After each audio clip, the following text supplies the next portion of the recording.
오늘 윤 대통령 담화가 오후 5시 탄핵소추안 표결에는 어떤 영향을 미칠지 관심이 쏠리고 있습니다. 국민의힘 한동훈 대표는 대통령의 조기 퇴진이 불가피한 만큼 국민에게 최선의 방식을 고민하겠다고 말했고, 민주당은 한마디로 매우 실망스럽다면서 국민의 눈높이에 전혀 맞지 않는다고 비판했습니다. 국회 취재기자 연결해서 알아보겠습니다. 이준엽 기자. 네, 국회입니다. 네, 오전 담화에 대한 여당 반응부터 전해주시죠. 네, 국민의힘 한동훈 대표는 조금 전 국회에서 기자들과 만나 윤석열 대통령의 정상적 직무 수행이 불가능한 상황이고 대통령 조기 퇴진은 불가피하다고 말했습니다. 이어 앞으로 대한민국과 국민에게 최선인 방식을 논의하고 고민할 것이라고 덧붙였습니다. 즉각 직무 정지를 언급한 어제와는 분명한 기류 변화가 감지되는데요.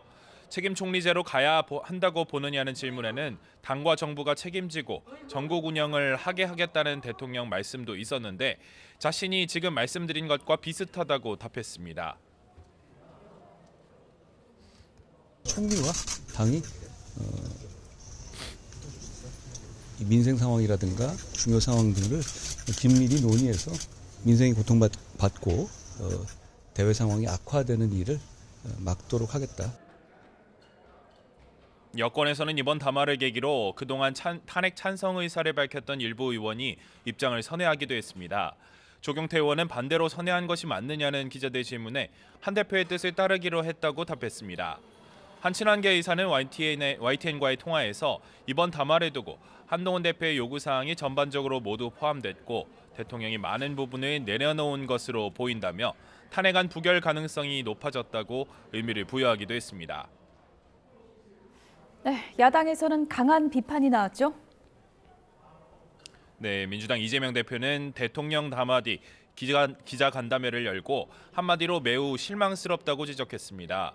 국민 눈높이에 전혀 맞지 않은 배신감과 분노를 더 키우는 발언이 아닌가 생각된다며 가장 큰 리스크는 대통령의 존재 자체라고 비판했습니다. 그러면서 해결하는 방법은 대통령의 즉각 사퇴, 탄핵에 의한 조기 퇴진 말고는 길이 없다면서 대통령 퇴진과 탄핵에 최선을 다하겠다고 밝혔습니다.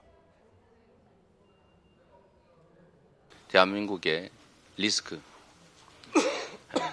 내란 사태, 주범의 대통령직 배제를 적극적으로 신속하게 강력하게 추진하겠습니다. 이재명 대표는 또 한 대표가 조기 퇴진이라고 말했지만 조기가 언제냐를 놓고 아마 또 논쟁이 되지 않겠느냐며 무의미한 얘기라고 지적했습니다.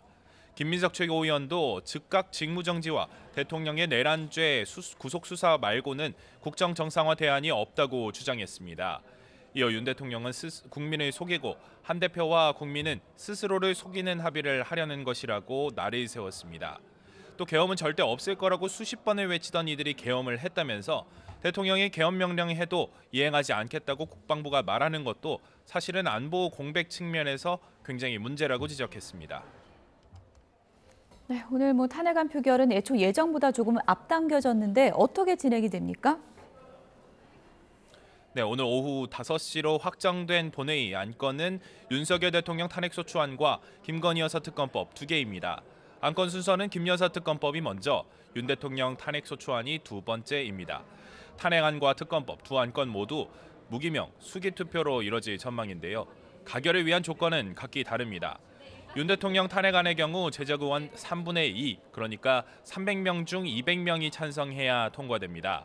김 여사 특검법은 제적 의원 과반인 150명 이상 출석에 출석 의원 3분의 2 이상 찬성으로 가결됩니다.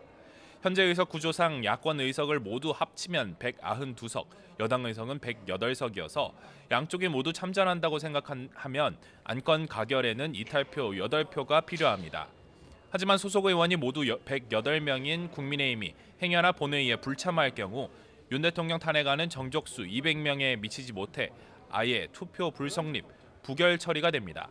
결국 여당이 본회의에 불참하거나 탄핵안 표결 때만 중도 퇴장 등을 통해 빠지는 전략을 택할 경우 가부 투표수를 확인해보지도 못할 가능성이 있는 겁니다.